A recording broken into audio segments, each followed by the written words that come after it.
Good afternoon, everyone. My name is Zach Hirschfeld with Prodigy Finance.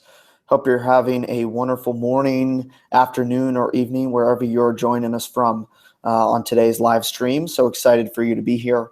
I'm here located in our New York City offices to talk to you about financing your MBA for international students. Prodigy is exclusively an international student lender.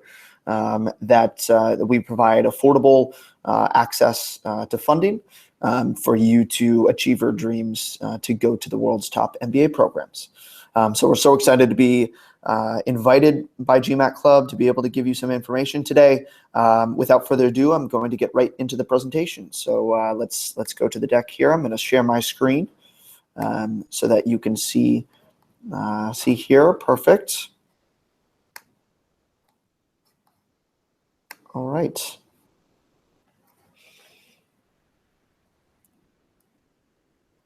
So for this particular topic, once again, my name is Zach Hirschfeld with Prodigy Finance.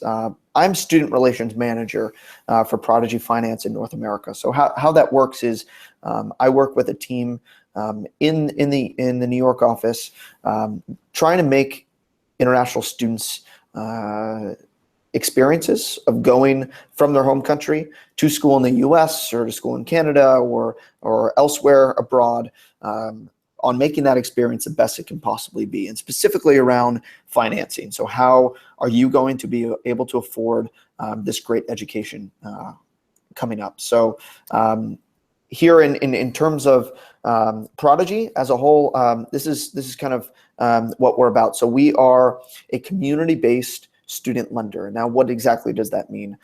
We provide funds from investors that are investing directly in your future potential. So we work with all international students going to the top 100 MBA programs by Financial Times rankings. So that's schools like INSEAD to LBS, Cambridge, Oxford, all the way to the US. So NYU, Stanford, Harvard, to schools in Canada, as well as the schools in China and other countries as well. So we're able to unlock through our special investor pool, which is made up of alumni, schools themselves, impact investors, traditional institutions. We're able to unlock affordable rates for students going to these top schools. So we've been doing this for nearly a decade now, since 2007, where we started at INSEAD. So we are a platform that was built by international students, international MBAs going to INSEAD. And they realized that, hey, we're international students going to a great school from good backgrounds. Why can't we get access to funding? And really, what they found out is that financing is as it was inherently bordered. So a student could not carry his or her credit from one country to another. So what they did was set out the opportunity to actually change this. So what they did is they started small at INSEAD, funding $1 million to start through alumni and other investors. And then they grew to a number of other different schools in Europe, in the UK. And now we've been working with students from all over the world in those top 100 programs for quite a few years now. To date, we've funded over 4,000 students from 116 nationalities. So it's really exciting to see this community grow of students that are getting access to this great funding so that they can take advantage of all higher education has to offer. So I want to start off with some key benefits, and also want to let you know that please feel free to utilize questions during this presentation. Please type them in as they come. We'll be able to answer them at the end of the presentation. This should take about 20 minutes to go through. So first off, in terms of the key benefits with Prodigy, I want to just kind of get these out of the way, and then we can go into them later. First and foremost, we provide loans without cosigner, without collateral, without guarantors. This is something that our founders feel extremely strong strongly about, in terms of we understand the stress and the pressure that it can put on a family to get a cosigner or to put up their family's home as collateral. This is something that we don't want any student to go through, which is why we offer all of our loans, like I said, without cosigners, without collateral, without guarantors. Furthermore, we don't want students to be burdened to have to pay during school. That's why all of our loans carry a grace period of the entire study period plus 6 months after your courses end. So you don't have to pay anything until 6 months after graduation. We limit fees to only one fee, as some schools, depending on the school you'll be attending, may not have any fees at all, but some schools do, depending on a relationship with the school. If there is a fee charged, it's only 2.5% of the total loan amount, and it is never due up front. It is always added to the loan amount, so you don't have to pay anything up front. You pay that off throughout the course of the loan. So we take care of that fee for you. In terms of loans, they are usually dispersed in US dollars.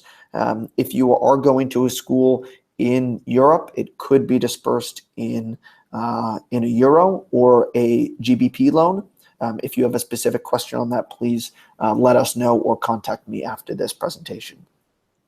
And furthermore, in terms of fees for early repayment, similar to, we don't believe in having fees for this. So if you want to pay off your loan in 2, 5, 7 years, whatever the case may be, you can repay it at any time for no cost whatsoever. And you'll also be saving on interest costs the sooner you pay off the loan.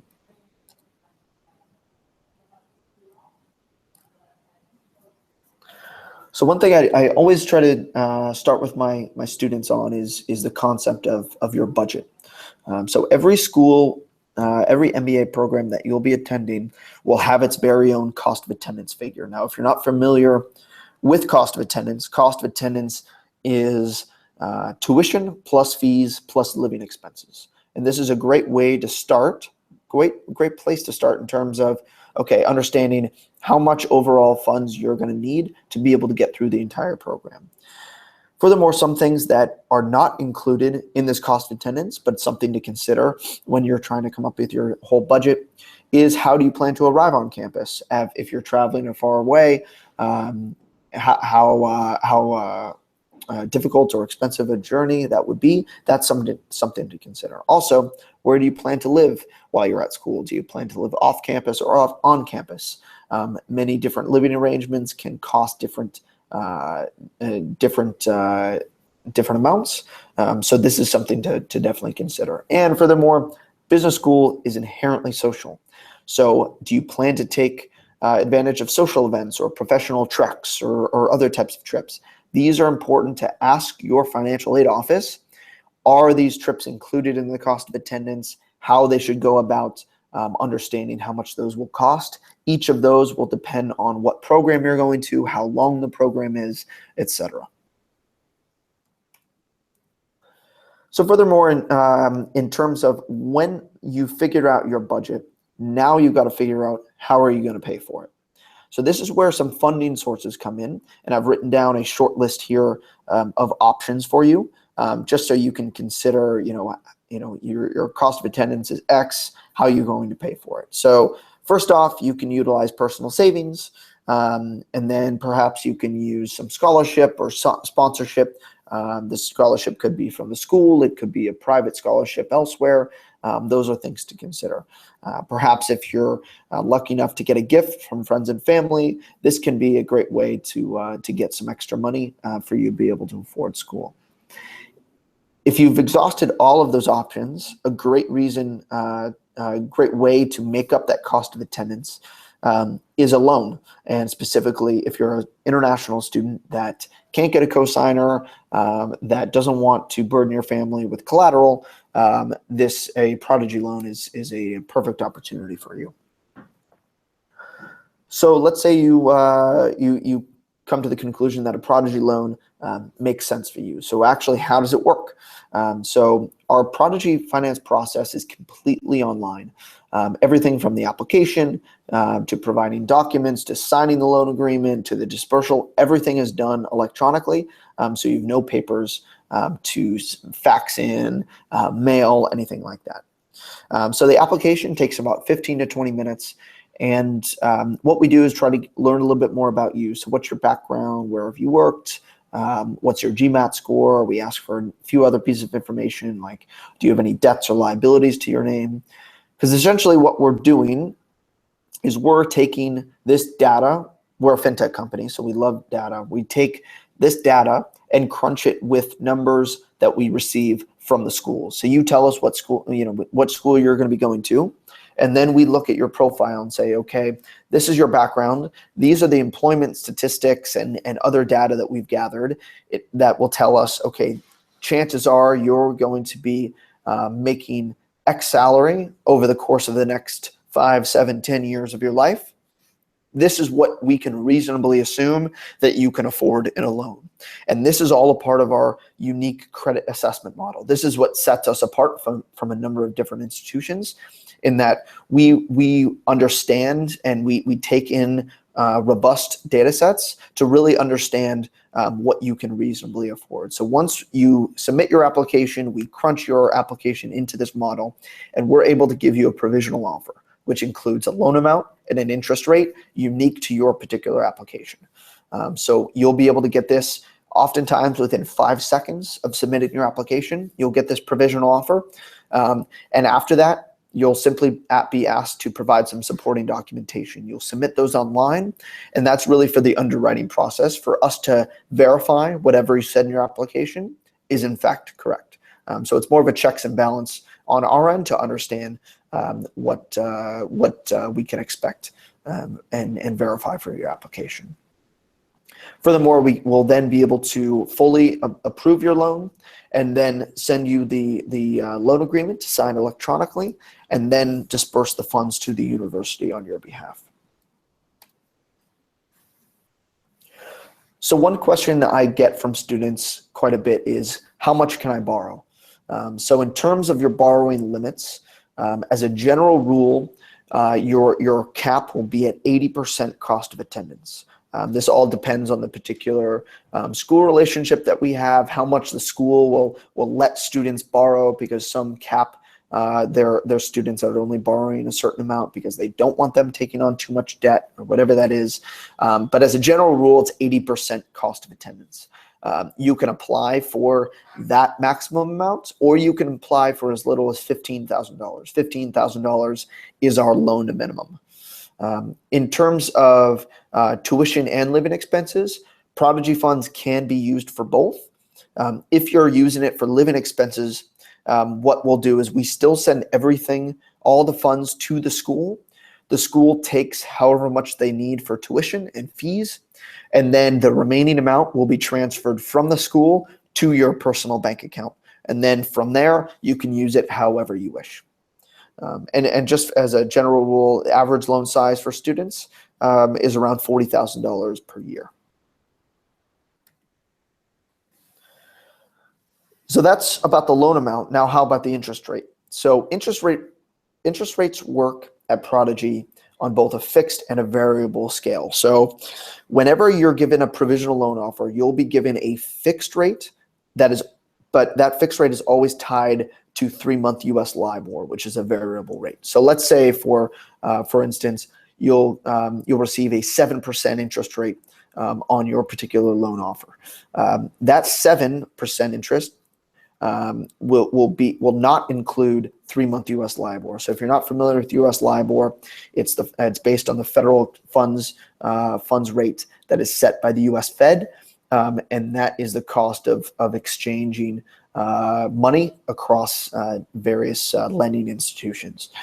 So for instance, right now, US LIBOR is about 1.01%. So let's say you have a 7% interest rate. To get your full rate of interest at which your loan would accrue interest at, it would be those two numbers added together. So 8.01% in that particular example. And this loan's interest rate will be readjusted every 3 months. So if LIBOR goes up, your interest rate will go up accordingly. If it goes down, your interest rate will go down accordingly. It all depends on that US LIBOR figure.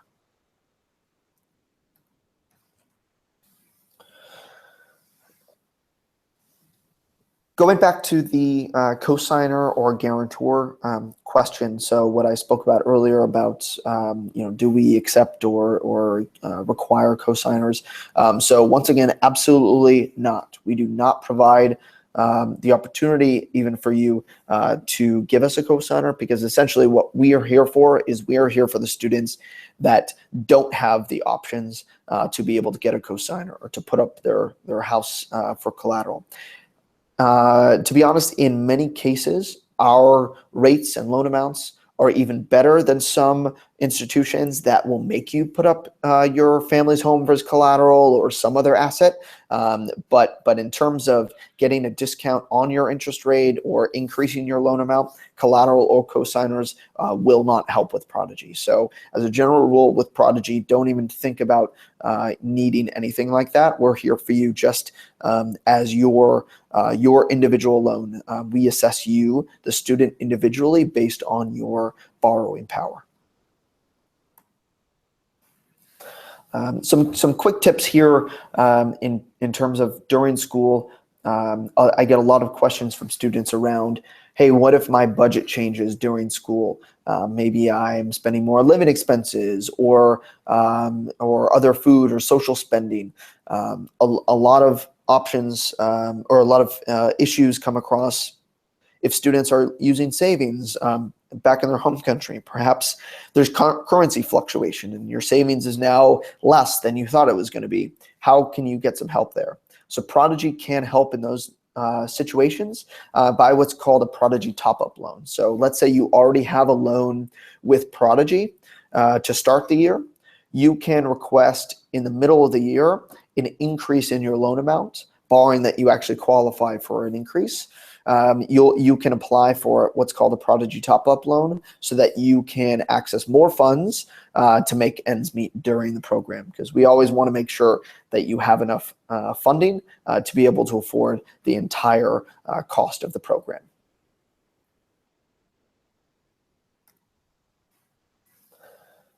So here's a representative example just to give you all an idea of what some loan terms might look like. So this is by no means an average on our Prodigy loans, but just an example to give you an idea. So let's say we take the $40,000 loan size. Let's say you get a 7.5 interest rate from us, but of course that includes the 3-month US LIBOR figure. So those put together would give you your total rate of interest.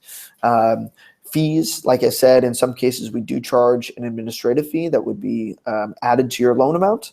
So 2.5% of that $40,000, that's $1,000. So the total credit you would be paying off over the course of the loan would be $41,000. And that $41,000 would be accruing interest accordingly over the duration of your loan. Here's what your representative APR would be, which factors in all fees and effects of compounding interest. I'm going into that on the next slide because I think that's a really important piece. In terms of repayment periods, as a general rule, our repayment periods are 7 or 10 years, and that is after the grace period. So you have your study time plus 6 months, and then afterwards, that would be your when your repayment period would start. And then the amount payable and the amount each month, that gives you an idea of, in general, let's say you take out a $40,000 loan, that's how much you're going to be paying over the course of the entire loan, should you take the full 10 years to repay.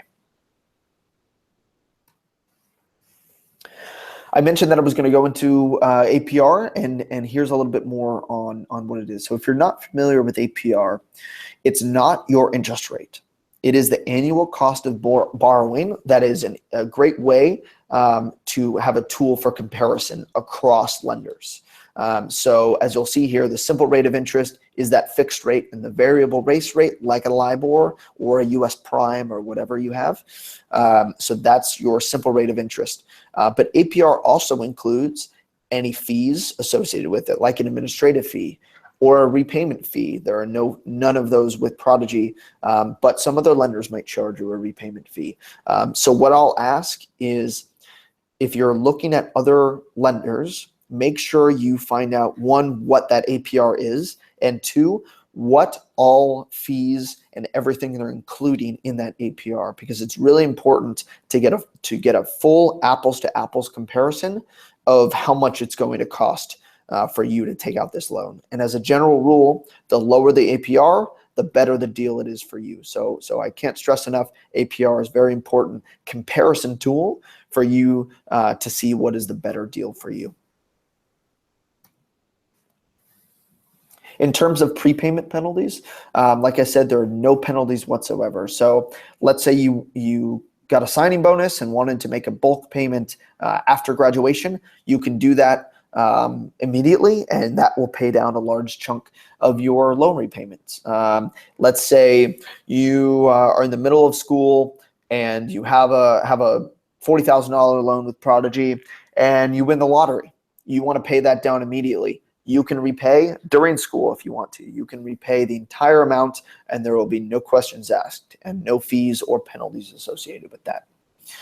In terms of repayment, you can repay using a variety of methods. We can use traditional bank wires, TransferWise, WorldPay. There is a great new tool called Flywire by Peer Transfer. There are a number of different ways that you can repay in different currencies. Please let us know your favorites, and we'll be able to work with you on that. And before we get into questions, I just want to close out and say, once again, that Prodigy Finance is a community. It's a community of students, of investors, and schools that come together to create this ecosystem for you to get the best deals on loans to be able to afford higher education that you so much desire. So in terms of investors, our investors are really dedicated in allowing you to get access to this funding. So they want not only a financial return, but a social return. So they want to know that you are succeeding in school and to be able to get access to this education that perhaps you might not have gotten access to if you didn't have this affordable funding option.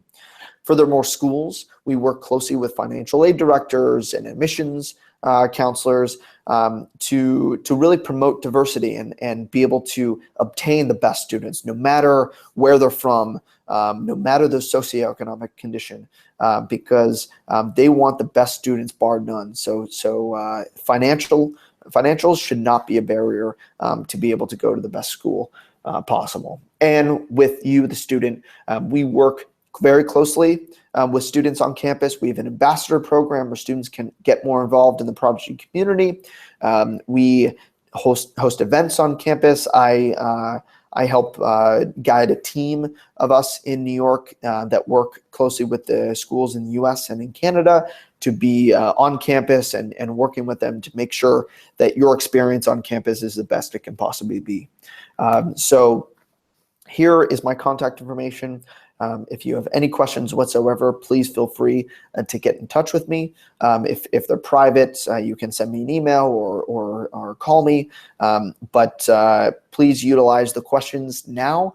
I'd be happy to go into them if you'd like to get into them at this time.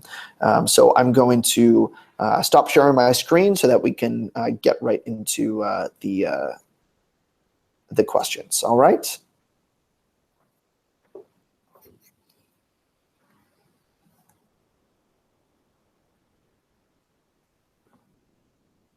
All right, so we have some great questions here. Let me go into them as best I can. So first off, what types of documentation would an international applicant need?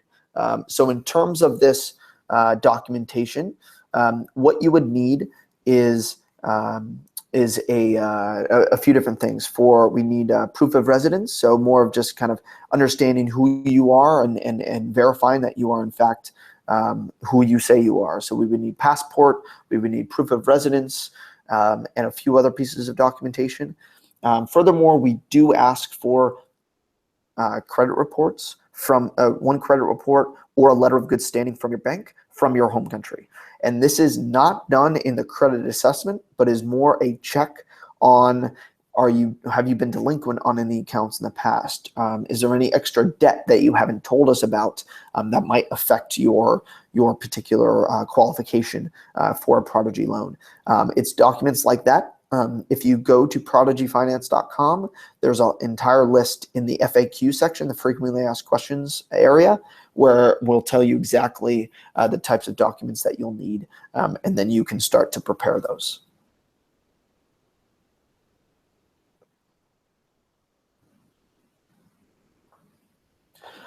All right, let's see.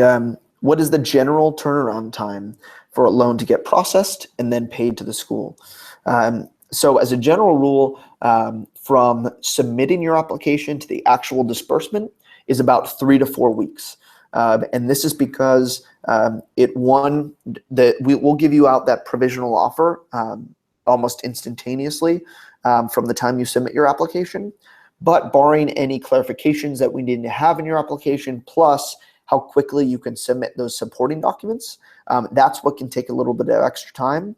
And then also the technical and operational task of sending the funds from our system through to the school can take about a week's time. So that's why I say about 3 to 4 weeks from beginning to end should be your general rule. But you can start applying. Let's say you get admitted to school now. You can start applying today, and we can approve you now. Or you can wait until you get to campus, or during campus, during your program, you can apply for funding then. So it all depends on your particular timeline. Thanks for that question. Let's see, what else do we have? There's a question here around competitiveness between Prodigy interest rates and federal loans. So there's two sides to this coin. So for federal loans, for international students who might be able to get a cosigner, as a general rule, if you can get a cosigner, it's usually going to be a slightly better interest rate. So it's kind of hard for us to compete there. But what I will say is that with going with Prodigy and not a federal loan, you will get access with Prodigy to our community aspect. So being able to connect with students on your campus, across campuses. We run events during the summer to get you interested in what internships and job opportunities there is. So there's a lot of extra benefits that wouldn't necessarily be had with a federal loan.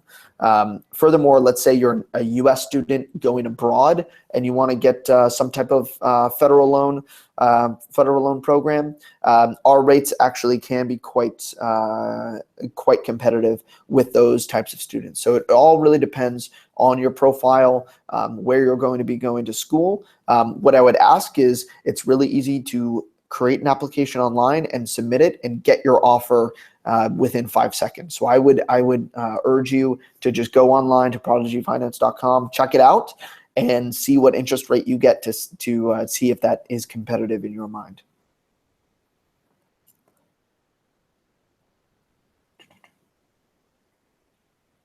So in terms of, there's another question around penalties around non-payment on the loan. So in terms of this, we are an international lender, and one of the things that allows us to be successful in the actual enforcement of the loan is that we actually have legal recourse to be able to work with local domestic institutions in your home countries to be able to enforce the loan. So unfortunately, in our 10 years, we've had to take this legal process twice. Unfortunately, we had to do it, but still, fortunately, it's only been 2 times. And in both cases, we've been able to enact in a favorable a favorable legal outcome for us to be able to enforce the loan, and we were eventually repaid. So in terms of loan repayment, what we'll do is we try to be as flexible as possible with you. If you're still looking for a job, if you've had any issues with your home country, we can be flexible in terms of arranging different payment platforms and sort of journeys forward in terms of making sure you're still making regular repayments. So we are very flexible in terms of that. I'll give you one particular instance. A few years ago, when the Ukrainian and Russia crisis was happening, we had a Ukrainian borrower who was back in Ukraine, and he was trying to make payments and simply couldn't because all his banking institutions were shut down. There was no way he could get money out of the country to be able to pay his Prodigy loan. We were able to work out with him to give him a payment holiday so that he could have a few more months to wait it out and then start repayments once he was then able to get money out of the country. So we're very cognizant of issues going around the world to try to understand how we can help our students in the repayment process, but it really is a case-by-case basis to understand your needs and your circumstances. Question here around funding for non-MBA programs. So great question. Absolutely, we do. So not only do we fund MBA programs, we also fund other programs at business schools. So your MS in business analytics, computational finance, financial engineering, executive MBA programs, all these types of programs we do fund. Furthermore, we've just started this year funding engineering programs, as well as public policy and law programs. We've had really great success this academic year with providing loans to a number of those non-MBA programs. And so absolutely, we do fund. If you want to go to find the full list of programs that we fund, go to prodigyfinance.com, and all the schools and programs that we support will be there.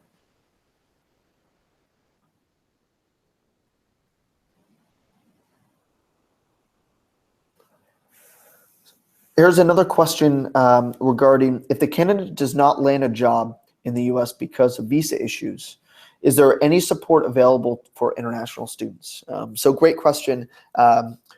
Currently, so in terms of loan repayment, there are no sort of strings attached in terms of you do not need to stay in the US to be able to repay your loan. You can repay from anywhere in the world. We don't care in terms of where you go for your next job or wherever you're going to live. We are, like I said, building out this idea of a community platform for students. So we work with a number of different schools to be able to get students the jobs that they want, whether that's in the US or somewhere else. Currently, we don't have any sort of immigration support in terms of extending your visa stay or anything like that. On a case-by-case basis, if you do need some help, we can look into connecting you with immigration lawyers and things like that. But at the moment, it really depends on wherever you want to live, wherever you want to get a job, you can do so. And as long as you're making your monthly repayments, we can we'd love to keep you in that community and help you out as much as possible. The next question here is, how can I start partial repayments during the program? So great question. Like I said, you can absolutely start repayments during the program. All you would have to do is email payments@prodigyfinance.com, and they would start an early payment process for you. And you can make a once-off payment. You can start making small monthly payments, whatever the case is that is best for your budget. We can make it work. So we'll put you in touch with our dedicated payments team, and they can run through all the logistics with you, but it's quite easy.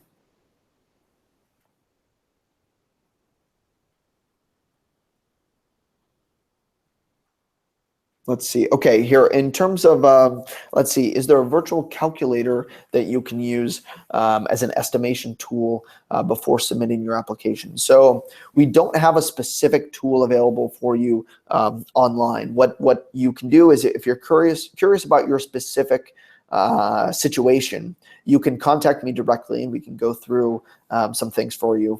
Furthermore, I can direct you to other calculators in terms of understanding your APR and things like that online. But also, if you just go and start an application, there's an entire budget section where that's a great way to lay out exactly how you plan to pay for the upcoming year.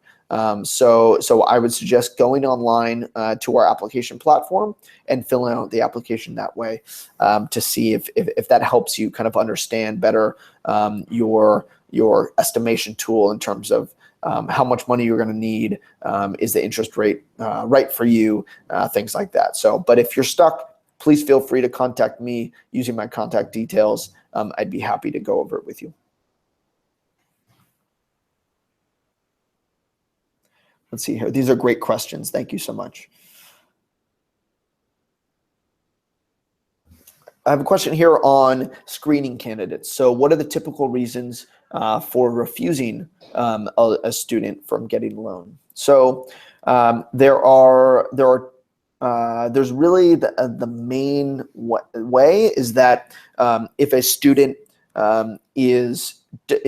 doesn't qualify for a loan, it's usually based on if you have if there are certain characteristics in your profile that do not compute in our calculation to saying that you will be able to afford the loan that you're asking for over the next few years after graduation, we won't extend a loan to you. Furthermore, if you have a lot of debt to your name, how our process works is we look at your total debt burden.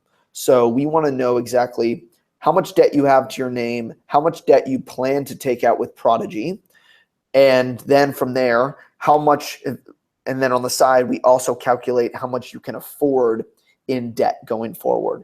And if we don't believe you're if you're at the threshold of being able to afford the debt that you're trying to take on, we will have to decline you because we are a conservative lender. We don't wish to overburden students, and that is why we do have to decline some students.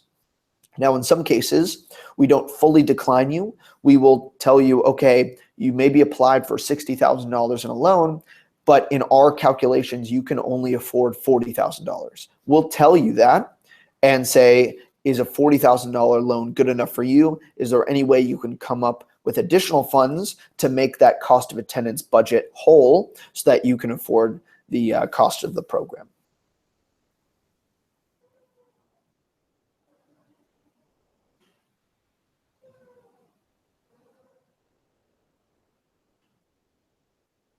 Here's a question. If I need to apply for a Prodigy Top Up, will my profile be reevaluated by Prodigy, and how will that happen? So in terms of that reevaluation, it's more just evaluating your application once again, your characteristics won't necessarily change, but it's more understanding on how much more room do you have in your affordability based on our calculations. So let's say you only asked for $40,000 in the first application, but actually you could technically afford $60,000, but you only take 40 because you only requested 40 initially. You still have room to take $20,000 extra during that year. So if you wanted to apply for that Prodigy Top Up loan, you could do so and apply for that extra $20,000. So that's where that kind of room and evaluation will take place. We'll essentially look and say, okay, you have $20,000 extra room. This is how much, therefore, you qualify in a top up. And that brings me to a point around what I always ask my students to do is apply for the maximum amount of funding that you're willing to take on. Because that way we'll be able to tell you what your true maximum is. And therefore, you can always say, you can request initially $60,000, But as it gets closer to the actual time of disbursement, when you're getting ready to start your program, you say, no, actually, I really only want 40. We can reduce your loan amount, but then still have opportunity for later to get $20,000 in a top-up loan. So I always ask my students, when in doubt, apply for the maximum amount that you'd be willing to take on, and you can always reduce it later.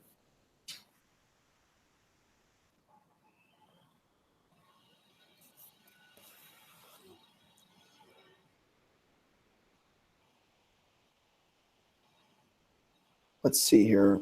One more question, it looks like. All right. So in terms of I do have a question on nationalities. So like I said, we do provide loans to over 116 nationalities so far. That's what we've done. But 150 different nationalities are actually eligible for Prodigy funding.